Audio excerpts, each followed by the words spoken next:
નમસ્કાર દોસ્તો, સુપરફાસ્ટ તાજા સમાચારમાં તમારું સ્વાગત છે। દેશ, દુનિયા અને ગુજરાતના તાજા, મોટા અને સૌથી મહત્વપૂર્ણ સમાચાર જાણીએ તે પહેલા તમે ચેનલમાં નવા હોય તો ચેનલને જરૂરથી સબસ્ક્રાઇબ કરીને વિડીયોને લાઇક કરી દેજો।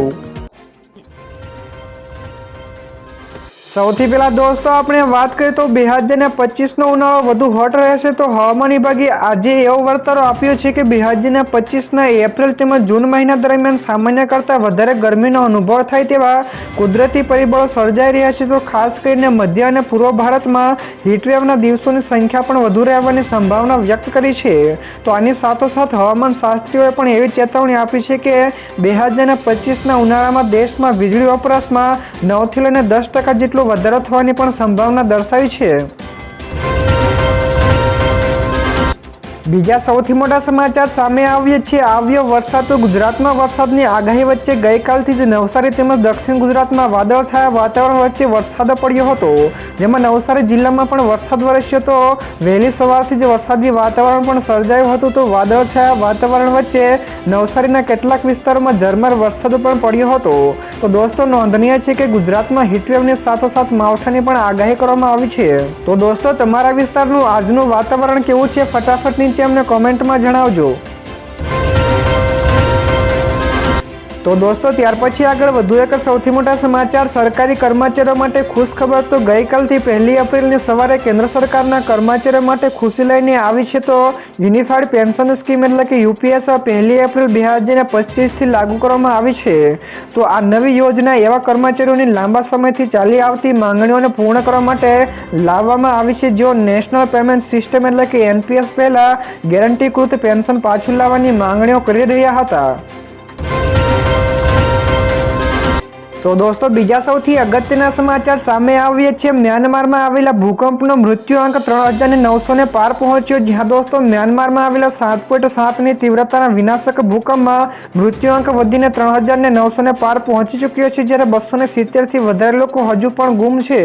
તો આ ભૂકંપના સેંકડો લોકો ઘાયલ પણ થયા છે। તો આ કુદરતી આફતમાં જીવ ગુમાવનારાઓ માટે લશ્કરી સરકારે દેશમાં 7 દિવસનો રાષ્ટ્રીય શોક જાહેર કર્યો છે, જ્યારે 6 એપ્રિલે દેશભરમાં રાષ્ટ્રીય ધ્વજ અડધી કાઠીએ ફરકાવવામાં આવશે અને જીવ ગુમાવનારાઓને શ્રદ્ધાંજલિ પણ આપવામાં આવશે।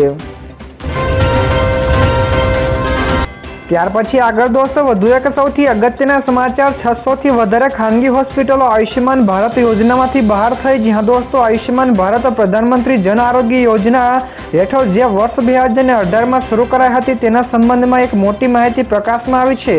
તો સરકારી ડેટાઓ અનુસાર આ યોજનાની શરૂઆતથી 600થી વધારે ખાનગી હોસ્પિટલોને સ્વેચ્છાએ તેને નાપસંદ કરવાનો નિર્ણય લીધો છે। તો આ હોસ્પિટલોએ ચૂકવણીમાં વિલંબ અને ઓછા વળતર દરો જેવા કારણોસર દર્શાવીને આ યોજનામાંથી પોતાને દૂર કરી લીધા છે।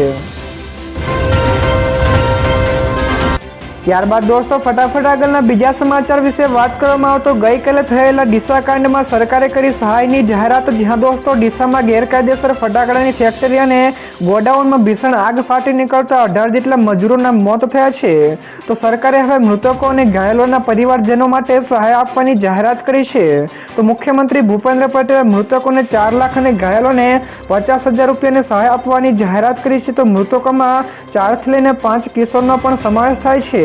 તો ઘટનાને પગલે ફેક્ટરીના અને માલિક ફરાર થઈ ગયા છે અને મજૂરોની ઓળખ પણ કરવાની કામગીરી શરૂ કરવામાં આવી છે।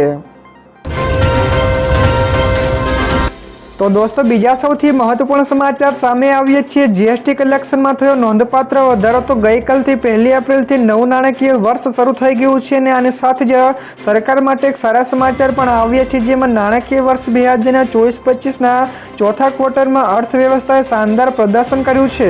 તો જેના કારણે માર્ચ મહિનામાં જીએસટી કલેક્શનમાં 9.9%નો વધારો થયો છે અને તે લગભગ 1.96 લાખ કરોડ રૂપિયા સુધી પહોંચી ગયું છે।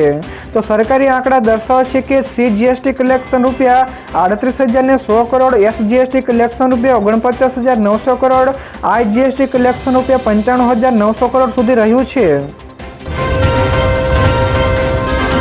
તો દોસ્તો ત્યાર પછી આગળ વધુ એક સૌથી મહત્વપૂર્ણ સમાચાર, વિસ્ફોટક પદાર્થોનો મોટો જથ્થો ઝડપાયો. જ્યાં દોસ્તો સુરેન્દ્રનગરના ચોટીલામાં વિસ્ફોટક પદાર્થોનો મોટો જથ્થો ઝડપી પાડ્યો છે. તો ચોટીલા નાયબ કલેક્ટર એચ.ટી. મકવાણાએ વિસ્ફોટક પદાર્થોના સંગ્રહ અંગે મળેલી બાતમીના આધારે મોટી કાર્યવાહી કરી છે. જેમાં તપાસમાં જાણવા મળ્યું છે કે આ તમામ વિસ્ફોટક પદાર્થોના પરવાનાદારોએ એક્સપ્લોઝિવ એક્ટ 1884 અને PESO ગાઈડલાઇનનું ઉલ્લંઘન કર્યું હતું. તો કુલ મળીને 67.73 લાખની કિંમતનો વિસ્ફોટક પદાર્થોનો જથ્થો સીઝ કરવામાં આવ્યો છે.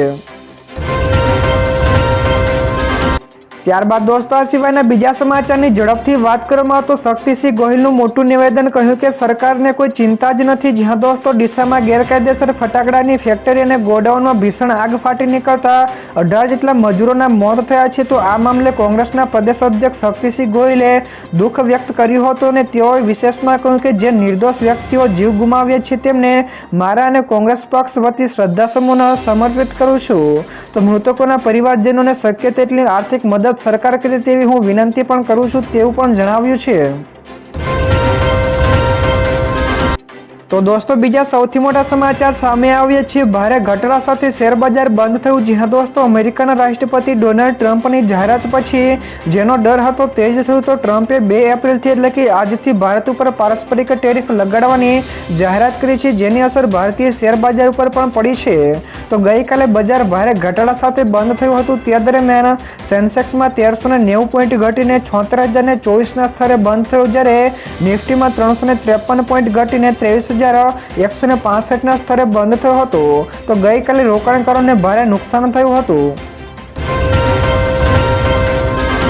તો દોસ્તો ત્યાર પછી આગળ વધુ એક સૌથી મોટા સમાચાર મળ્યા છે, જેમાં યોગી આદિત્યનાથે કહ્યું કે રાહુલ ગાંધી જેવા નમૂના રહેવા જોઈએ. જી હા દોસ્તો, ઉત્તર પ્રદેશના મુખ્યમંત્રી યોગી આદિત્યનાથે રાહુલ ગાંધીની ટિપ્પણી કરી છે અને સીએમ યોગીએ કહ્યું કે રાહુલ ગાંધીના ઈરાદાઓથી બધા વાકેફ છે અને તે દેશની બહાર પણ ભારતની ટીકા કરે છે. તો લોકો તેના સ્વભાવ અને ઈરાદાઓને સમજી ગયા છે, જેમાં ભાજપ માટે રાહુલ ગાંધી જેવા કેટલાક નમૂના રહેવા જ જોઈએ. તો ભારતમાં મુસ્લિમો ખતરામાં નથી. જે દિવસે ભારતીય મુસ્લિમો પોતાના પૂર્વજનોને સમજી જશે તે દિવસે બધાએ પોતાના સામાન બાંધીને ભાગી જવું પડશે. તો દોસ્તો બીજા સૌથી અગત્યના સમાચાર સામે આવ્યા છે. વકફ સુધારા બિલ આજે રજૂ થઈ શકે છે. જ્યાં દોસ્તો વકફ સુધારા બિલ આજે એટલે કે 2 એપ્રિલે સંસદમાં રજૂ થઈ શકે છે. તો સત્ર 4 એપ્રિલ સુધી ચાલુ રહેશે. તો સરકાર સૌપ્રથમ આ બિલ લોકસભામાં રજૂ કરશે. તેમાં સંસદીય બાબતોના મંત્રી કિરણ રિજિજુએ કહ્યું કે અમે વકફ સંશોધન બિલ સંસદમાં રજૂ કરવાની તૈયારીઓ પણ કરી રહ્યા છીએ. તો સંસદની બહાર બિલ ઉપર વ્યાપક ચર્ચાઓ પણ થઈ છે. તો આપણે ગૃહમાં થતી ચર્ચાઓમાં પણ ભાગ લેવો જોઈએ તેવું પણ જણાવ્યું છે. ત્યાર પછી આગળ દોસ્તો વધુ એક સૌથી અગત્યના સમાચાર, તો ગઈકાલથી ઘણા બધા મોટા ફેરફારો લાગુ થયા છે. જેના વિશે વાત કરીએ તો ગઈકાલથી નવું બજેટ અમલમાં આવી ગયું છે અને નવી ટેક્સ વ્યવસ્થા અનુસાર હવે ₹12 લાખ સુધીની આવક ઉપર કોઈપણ પ્રકારનો ટેક્સ નહીં લાગે. તો બીજું છે ₹6 લાખ સુધીની ભાડાની આવક ઉપર પણ કોઈપણ પ્રકારનો ટેક્સ નહીં લાગે. તો વિદેશમાં અભ્યાસ માટે ₹10 લાખ સુધી મોકલવા ઉપર પણ કોઈ ટેક્સ નહીં થાય. તો અપડેટેડ રિટર્ન્સ ફાઇલ કરવા માટે પણ વધુ સમય 48 મહિના સુધી ફાઇલ કરી શકાશે. તો યુલિપ ઉપર કેપિટલ ગેઇન્સ ટેક્સ અને ₹2.5 લાખ સુધીની વધુ પ્રીમિયમની સંપત્તિ પણ ગણવામાં આવશે.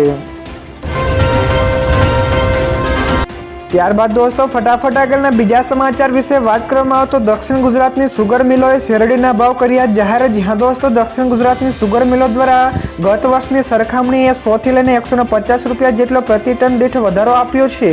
તો કામરેજ સુગર મિલે ખેડૂતોની આશા કરતાં વધારે ભાવ જાહેર કરતા ખેડૂતોમાં અનેરી ખુશીનો માહોલ પણ જોવા મળ્યો હતો. તો સુરત જિલ્લાની તમામ સુગર મિલો પૈકી બારડોલી સુગર મિલે ₹3502 ભાવ જાહેર કરતા પહેલા ક્રમે તો કામરેજ સુગર શેરડીના ₹3481 ભાવ જાહેર કરતા તે બીજા ક્રમે આવી છે. તો દોસ્તો બીજા સૌથી મહત્વપૂર્ણ સમાચાર સામે આવ્યા છે. ભારતનું બાહ્ય દેવું વધીને $717.9 અબજ સ્તરે સ્પર્શી ગયું છે. તો નાણાં મંત્રાલય દ્વારા જારી કરવામાં આવેલા રિપોર્ટ્સ અનુસાર સપ્ટેમ્બર 2024ના અંતમાં બાહ્ય દેવામાં 0.7%ની વૃદ્ધિ થઈ છે. તો ડિસેમ્બર 2024ના અંતમાં બાહ્ય દેવાની જીડીપીમાં 19.1%નો ગુણોત્તર હતો, જે સપ્ટેમ્બરમાં 19% હતું. તો ભારતના બાહ્ય દેવાનો સૌથી મોટો હિસ્સો US ડોલરમાં છે. તો ડિસેમ્બર 2024ના અંતે આ 54.8% હતો. તો દોસ્તો ત્યાર પછી આગળ વધુ એક સૌથી મહત્વપૂર્ણ સમાચાર ગુજરાતમાં કોંગ્રેસ અધિવેશન માટે વિશેષ આયોજન જ્યાં દોસ્તો 8 અને 9 એપ્રિલે અમદાવાદમાં યોજાનારા કોંગ્રેસના રાષ્ટ્રીય અધિવેશન માટે 1840 ડેલિગેટ્સની વ્યવસ્થા માટે ગુજરાત કોંગ્રેસે 40 ટીમો ગોઠવી છે. તો વિવિધ રાજ્યના પ્રતિનિધિઓ માટે હિન્દી, અંગ્રેજી, તામિલ, ઉડિયા જેવી ભાષાઓ જાણીતા 120 કાર્યકરોની પણ નિમણૂક કરાઈ છે. જ્યારે આ ટીમો આગમનથી લઈને એકોમોડેશન અને સુવિધાઓનું સંચાલન કરશે તો ડેલિગેટ્સને બપોરે 2 થી લઈને 4 વચ્ચે ફોન કરવાની પણ મનાઈ રાખવામાં આવી છે. ત્યારબાદના દોસ્તો બીજા સમાચારની ઝડપથી વાત કરવામાં આવે તો ભારતમાં ટેસ્લાને ટક્કર આપવાની તૈયારી. જ્યાં દોસ્તો ભારતમાં ટેસ્લાને ટક્કર આપવાની તૈયારીઓ શરૂ થઈ ચૂકી છે. તો ભારતીય નિયમોનું પાલન કરવા માટે BYD હૈદરાબાદ સ્થિત mega engineering and infrastructure limited સાથે ભાગીદારી કરશે અને તેવું પણ મનાઈ રહ્યું છે કે તેમાં MEILની ભાગીદારી વધુ રહેશે. તો BYDની ભારતમાં એન્ટ્રી એવા સમયે થઈ રહી છે જ્યારે અમેરિકા અને યુરોપિયન યુનિયન સાથે વેપાર તણાવને કારણે ચીનના ઇલેક્ટ્રિક વ્હીકલ ઉપર પ્રતિબંધ લગાડવામાં આવ્યો છે.